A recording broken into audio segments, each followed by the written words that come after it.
Hey guys, it's Tah. Welcome back, and if you're new, welcome. Thanks so much for stopping by. I really appreciate you. So,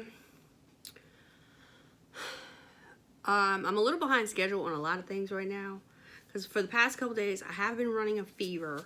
I got tested today. I gotta wait on my results, but I don't think it's COVID. I could be wrong. I could be completely wrong, but I feel like it's more sinus than anything. The only difference is I'm running a fever. So I don't know. I don't think I ever ran fever with sinus prior, but who knows? So anyway, so if you see my face start to get red or whatever, it's probably because the fever's kicking back in.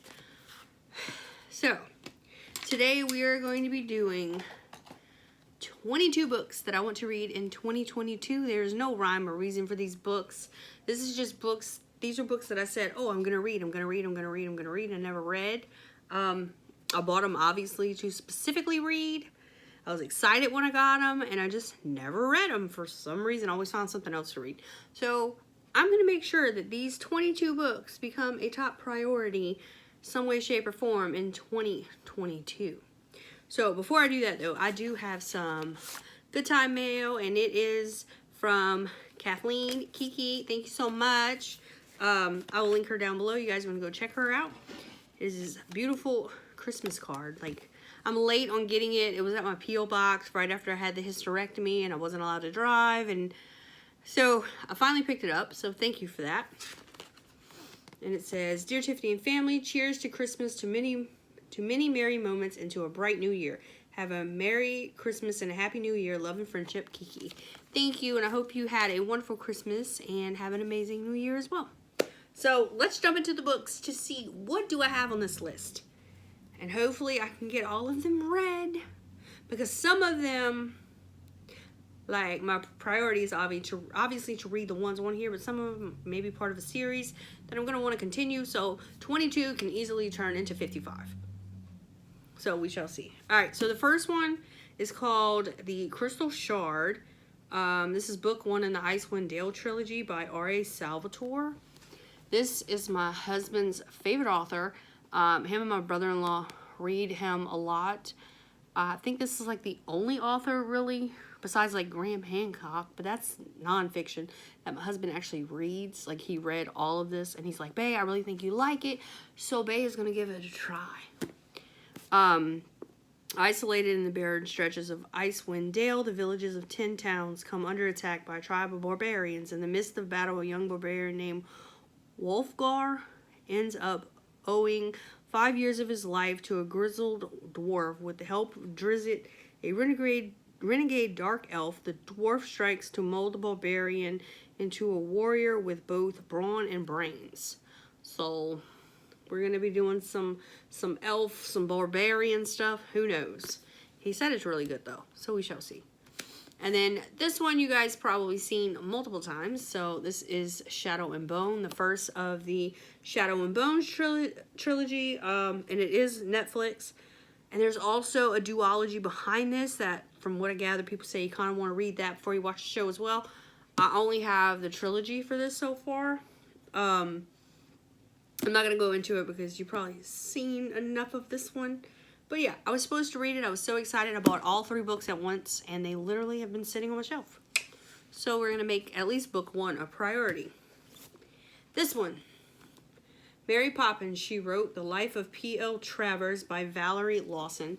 I was so excited when I got this one, because you guys know I love Mary Poppins. I have that one. I have a whole portrait on my leg. Like, Mary Poppins has been my go-to since I was probably like 8 years old. I pretty much ran out that VCR tape. Like, it was a bad addiction. I absolutely love her. So I would really love to read about the person who's in charge of creating her. Like, what? So yeah, I'm super excited to read that one. And then this one was one I got from Ollie's, and I just found out that it is going to be a movie, and I bought this obviously to read it. This one is by Jojo Moyes, The Last Letter from Your Lover.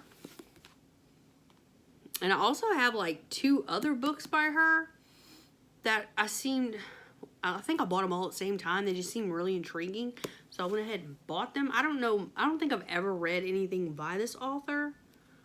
But this one says, in 1960, Jennifer Sterling wakes up in the hospital and remembers nothing. Not the car accident that put her there, not her wealthy husband, not even her own name. Searching for clues, she finds an impassioned letter signed simply B from a man who she seemed willing to risk everything. In 2003, journalist Ellie stumbles upon an old letter containing a man's ardent plea to his married lover. She becomes obsessed with finding out what happened to the couple. Perhaps if they lived happily ever after, her own complicated affair could have a happy ending too. A brief encounter for our time. This is a novel for romantics of every age. Sounds really good. And if they're going to make a movie out of it, sign me up. I like to do the whole read the book, watch the movie, but then I get pissed off if the book is way different. Like if the movie is like so off point of the book, it pisses me off. So then I got to bitch about it. But if it's on point, I'm all with it. Alright, so the next one is Red Queen by Victoria Aveyard. And this one, Mare Barrow's world is divided by blood. Those with red and those with silver. Mare and her family are lowly reds, destined to serve the silver elite whose supernatural abilities make them nearly gods. Mare steals what she can to help her family survive. But when her best friend is conscripted into the army, she gambles everything to win his freedom. A twist of fate leads her to the royal palace itself, where in front of the king and all his nobles, she discovers a power of her own. An ability she didn't know she had, except her blood is red. So, this is one I've been staring at my shelf, but never picked it up. So, we're going to pick it up. And then this one, I've seen so many TikToks on it. So many people talking about like the entire series. I don't know how many books are in it. And like it's even got a quote on the front from Leigh Bardugo. So, The Cruel Prince by Holly Black. I've seen so many people read this. And it says, Jude was 7 when her parents were murdered. She and her 2 sisters were stolen away to live in the treacherous high court of Fairy. 10 years later, Jude wants nothing more than to belong there, but many of the Fae despise humans, especially Prince Cardan, the youngest and wickedest son of the High King. To win a place at the court, Jude must defy him and face the consequences. So, let's defy him, girlfriend. Alright, so the next one, I started reading it, like I only got 16 pages in, and this is a book that I had been wanting to read. I actually got this from that trading group that I do on Facebook. I don't even remember what I traded for it, but I started reading it. It was good so far, but I just put it down and never picked it up. That is The Gentleman's Guide to Vice and Virtue by Mackenzie Lee. And witty, romantic, and irresistible from the first line to the last, The Gentleman's Guide to Vice and Virtue is the unforgettable escapade of Lord Henry Montague, a charming young scoundrel who fully expects to carouse his way through his grand tour. However, Monty's plan for one last hedonistic hurrah with his best friend and secret crush Percy quickly turns into a harrowing manhunt across 18th century Europe. Truly a novel that's meant to be savored and not to be missed. See, I wasn't able to savor it, I guess, when I first started reading it. Now we're going to savor it. So, 6, 7. That's book number 7. This is 8, 9, 10, 11, 12, 13. I'm just trying to make sure I grab them all. 14, 15, 16, 17, 18, 19, 20, 21, 22. I did grab them all. Congratulations, me. So the next one I saw a lot of people reading, and I actually found it for free in a free little library. I put some books in and took this one. Like, I think I put 4 books in and only checked this one out. And that is Pachinko by Min Jin Lee. And history is seldom kind. In Min Jin Lee's best-selling magisterial epic, 4 generations of a poor, proud immigrant family fight to control their destinies, exiled from a homeland they never knew. So a lot of people have read this, gave awesome reviews on it. It just seemed really interesting. And when it was there for free, I went ahead and picked it up. And honestly, there's only 500 pages in here, but like some of that is stuff in the back. So like you're only going to read 479 pages, but it looks thicker than that, but I'm excited. All right, another one I got from a group thing, and I was excited, but then I saw some people like not like this and DNF it, but I'm going to go for it. And that is In 5 Years by Rebecca Serrell. Excuse me. Got an itch. Oh, I got water, thank God.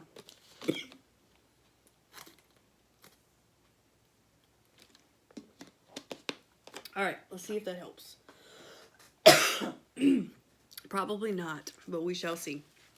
Anyway, In 5 Years, Dani Cohen lives her life by the numbers. Her every goal has long been mapped out and accounted for. To her mind, the unpredictable does not exist. She is nothing like her lifelong best friend, the wild, whimsical, believes in fate, Bella. So when Dani is asked the proverbial question at the most important interview of her career, she has a meticulously crafted answer at the ready. Later, after nailing her interview and accepting her boyfriend's marriage proposal, Dani goes to sleep knowing she is on track to achieve her 5-year plan. But when she awakens, she's suddenly in a different apartment with a different ring on her finger and beside a very different man. Dani spends 1 hour exactly 5 years in the future before she wakes again in her own home on the brink of midnight. But it is 1 hour she cannot shake. And I'm going to stop there. I don't want to read any further than that. So, that's pretty interesting. She kind of went forward for an hour and then back. So the question is your life plan going to match up? Or does something better come along? Because not always what we map out is going to be what we go for, you know? Alright, so the next one is An Ember in the Ashes by Saba Tahir. I think that's how you say it. And I got a really good deal on this one at dirt cheap. It was like $1.59, something like that. It was not $5.99, I'll tell you that. And I don't even know if they're going to reopen.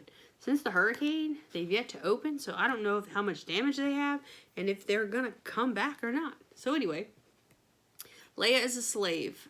Elias is a soldier. Neither is free. Under the Martial Empire, defiance is met with death. Leia and her family do not challenge the Empire. They've seen what happens to those who do. But when Leia's brother is arrested for treason, she is forced to make a decision. In exchange for help from rebels who promise to rescue her brother, she will risk her life to spy for them within the Empire's greatest military academy. There she meets Elias, the school's finest soldier, and secretly, its most unwilling. He and Leia will soon realize that their destinies are intertwined and that their choices will change the fate of the Empire itself. I've seen high praise on this one too. A lot of these is kind of those impulse buys because everybody else is reading it because, you know, FOMO, the fear of missing out, FOMO. Sometimes I have that. And I think that's what some of this is. So the next one is Lolita. And the reason I even have Lolita is because of My Dark Vanessa. This book was mentioned in that book. And this is about a adult grooming a minor, a child, maybe, I don't know. They don't really have the story on the back, but that's, if I'm not mistaken, that's kind of what it's about. Not 100%, so don't quote me on it. But I remember in My Dark Vanessa, like, things like that being spoken. And that's kind of what they thought the teacher was doing to her. So, yeah. I'm excited to read that one. Probably shouldn't be too excited, but I am. And that one's been sitting for a while. I got this one from Thrift Books. And I don't know about you guys, but I find all the ones that I get from Thrift Books, these stickers are just a beast to get off. And then they leave residue and you gotta wipe it down. It's all sticky. It's kind of ridiculous. Anyway. The next one is J.R. Ward. Absolutely love her. I've read everything up until this point. And that is Lover Unveiled. And this is part of the Black Dagger Brotherhood series. And if you have no idea what that is, I think there's 20 books. 22. 19 to 22, somewhere's in that range. I can't remember the exact number, but there are also a lot of spin-offs to that. I actually read a spin-off that came before this book not that long ago, and that was like a prison type one. So she has a lot. So this is basically a group of vampires, and they're like all well-built, muscular soldier type. And they each have their own book, but their mission is to protect the human race from their enemy, the Lessers.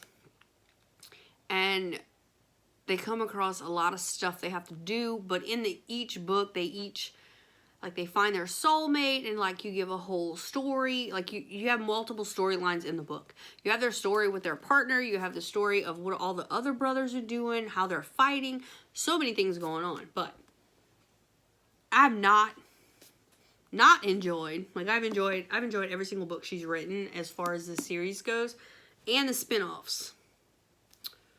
So she's doing something right for me, at least. So I'm super stoked for that.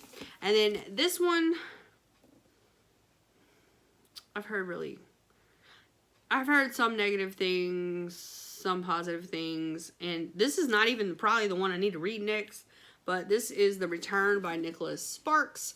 Nicholas Sparks was one of the first first authors' books that I really read and got into.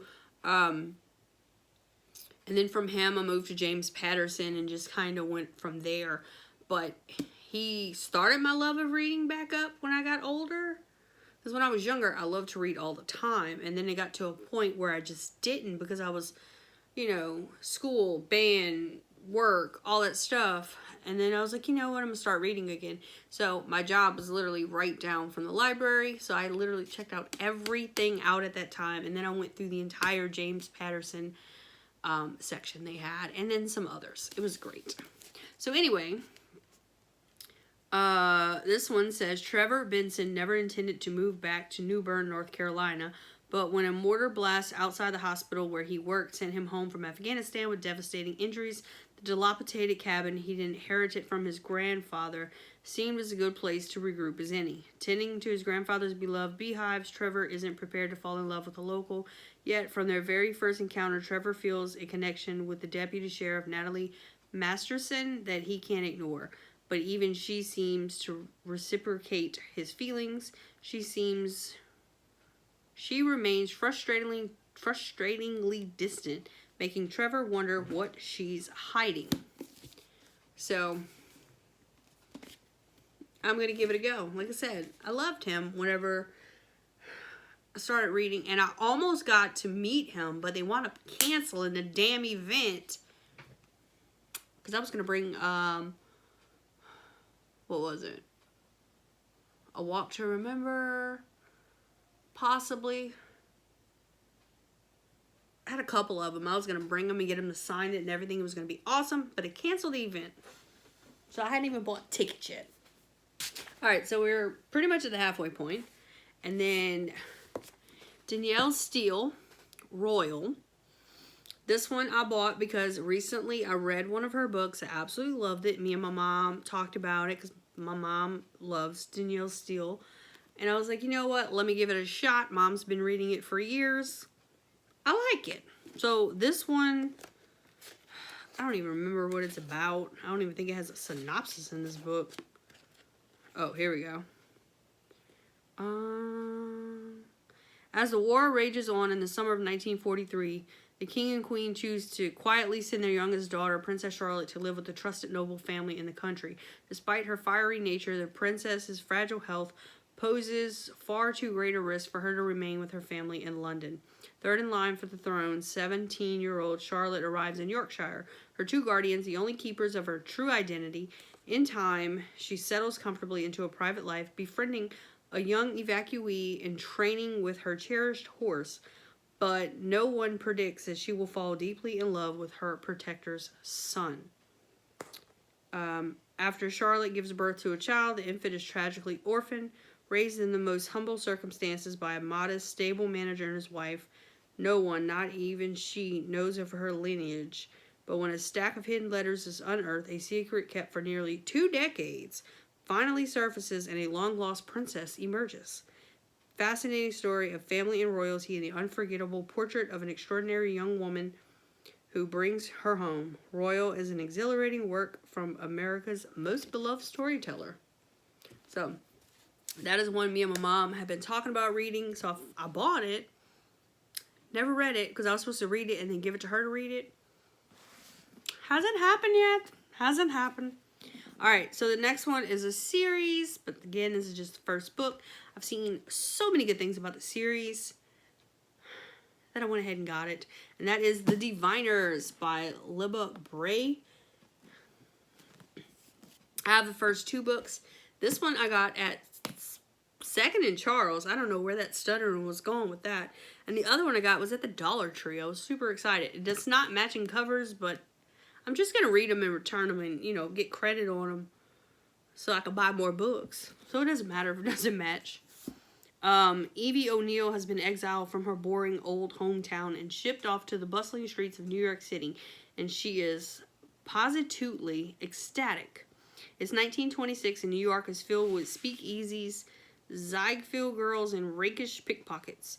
The only catch is that she has to live with her Uncle Will and his unhealthy obsession with the occult. Evie worries he'll discover her darkest secret, a supernatural power that has only brought her trouble so far. But when the police call Will to the crime scene of a murdered girl branded with a cryptic symbol, Evie realizes her gift could help catch a serial killer. As Evie jumps headlong into a dance with a murderer, other stories unfold in the city that never sleeps, and unknown to all, something dark and evil has awakened. Alright. And then Rebecca by Daphne du Maurier? Not sure. This one is also a Netflix special, like a movie, I guess. Netflix film. With these words, the reader is ushered into an isolated gray stone mansion on the windswept Cornish coast as the second Miss Maxim Day winter recalls the chilling events that transpired as she began her new life as a young bride of a husband she barely knew.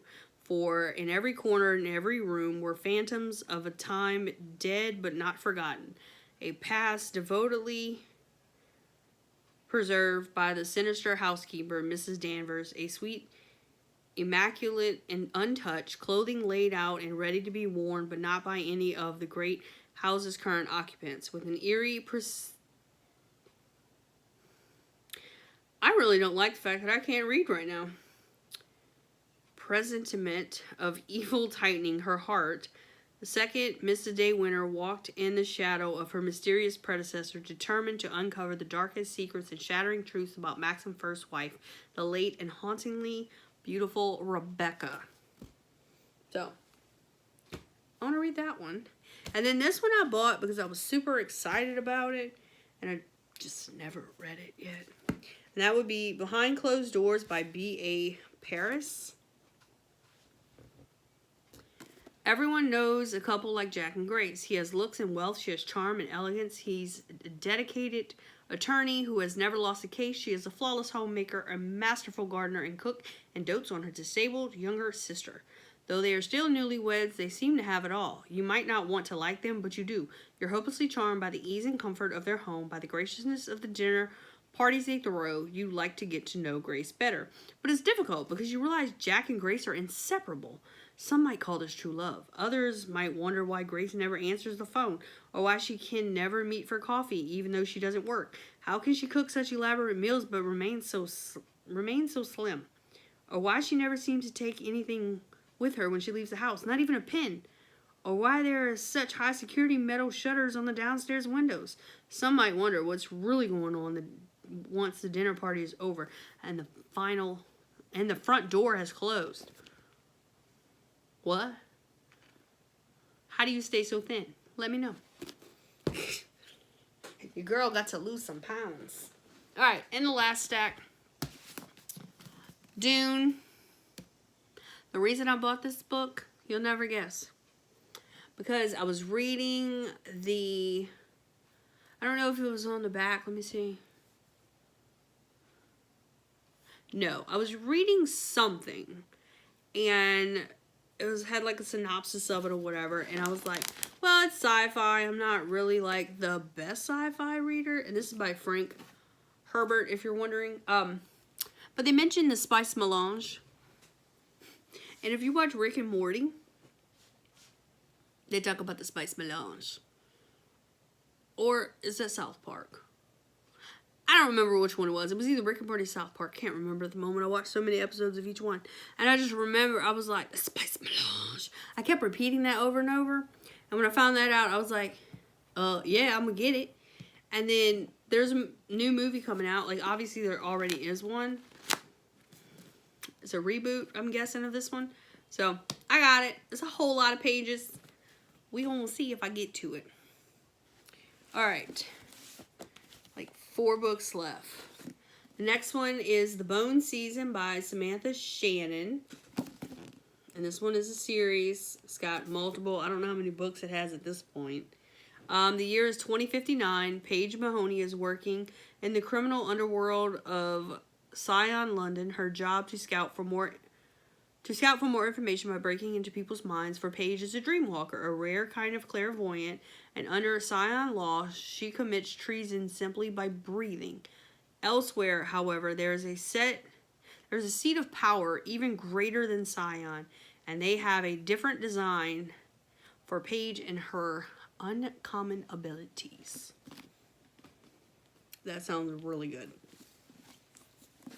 I really like the fact that she's clairvoyant.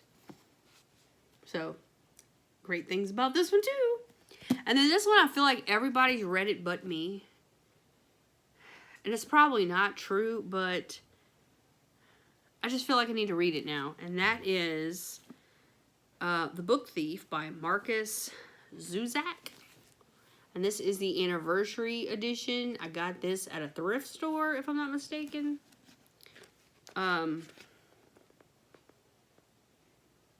Let's see. It's 1939, Nazi Germany. The country is holding its breath. Death has never been busier and will become busier still. Liesel finds her life changed when she unearths a single object from the snow. It is the Gravedigger's Handbook, left there by accident at her brother's funeral, and it is her first act of book thievery. But these are dangerous times. When her foster family hides a Jewish man in their basement, her world is both opened up and closed down. So, we stealing some books? Is that what we're doing? And there's like a lot of praise, like couple, you know, all this going on. What happened to my phone? Why I did that? Anyway, stoked. Super stoked. Alright, 2 more. The next one is Misery by Stephen King. This one, again, was my husband's recommendation because I did read that Stephen King novel and I really liked his writing style. So, he told me to get this one because he said he knows I would like this one. And from what he told me, it is a fan who picks up the author that she absolutely loves. She's an ex-nurse, and she's very handy with controlled substances and pain, and basically holds him captive because she wants him to write for him. For her. Because her favorite character in the world has been killed by her creator. So, she wants him to write her back in. And it's also a movie. And he said, read it and we can watch it together. So, that's what I'm going to do. And if I'm not mistaken, my favorite lady's in it, which I don't know her name, but she's also the Waterboy's mama, you know. So, I'm super excited for that. And then the last book. I've heard, again, mixed things. Am I gonna like it? I don't know. It was part of my late teens, early 20s, close to the late teens, when I read this. And I've watched all the movies, obviously.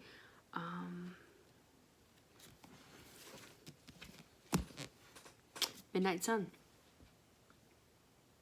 Midnight Sun. I was super stoked. I got it on sale, like a really good price on Amazon. It was not $27.99. It was like really, really cheap. It was part of a sale and I had a gift card or something. And I bought it because I'm like, you really like Twilight? And then I thought back, I'm like, Twilight was not the best written. Even the movies, like, obviously the movies were worse. The acting just, I don't know. Just some of the stuff about it just sat wrong with me. But I went ahead and got this. Because apparently I was determined to read Midnight Sun. Because, you know, once you've read every book that existed in a series and something new comes out, even if it's decades later, I don't even know how long it has been in between,